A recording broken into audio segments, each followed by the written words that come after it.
எப்படியுமே மாட்டாம போயிடுச்சு மீன். நீ கூட்டு போனேடா அது அப்படியே பட்டாரு மாட்டு இருக்கும் கண்டிப்பா. அங்க ஒண்ணுமே இல்லடா மயிறு. நான் சொன்னேன் எக்யூப்மெண்ட்ஸ் கரெக்டா இல்லடா. எல்லாமே கரெக்டா இருந்தது. தூண்டில் கிண்டில் எல்லாமே நல்லா தான் இருந்தது. நீங்களாவது பரவாயில்ல, இதே ஊர்ல இருக்கீங்க. நான் 30 கிலோமீட்டர் தாண்டி வந்து உங்களுக்காக வந்து நான் அப்பயே சொன்னேன் டேம் கிட்ட போலாம் முடிச்சு கொடுக்கறனா அப்படின்னு சொன்னேன். நாட்டு மீன் கண்டிப்பா மாட்டேன். எக்யூப்மெண்ட்ஸ் கரெக்டா இல்ல. டேய் எல்லாமே கரெக்டா இருந்தது. டேய் என்ன இருந்தது? நான் எப்பவுமே ஃப்ராக் அப்படி போட்ட மாட்டாதுனா போட்ட உடனே அது அப்படின்னா மாட்டுறமா?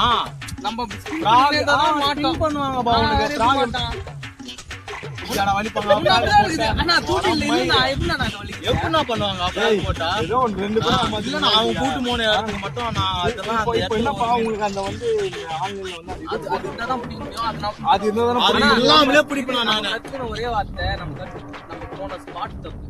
நம்ம எப்படி பிடிக்கணும்ன்ற பாட்டு யார் காமிச்சது? இவன் தான் ஆனா மீன் பாத்தியா இல்ல எப்படி வச்சுது? எப்படி வச்சுதானா கல்ல மாட்டலையே.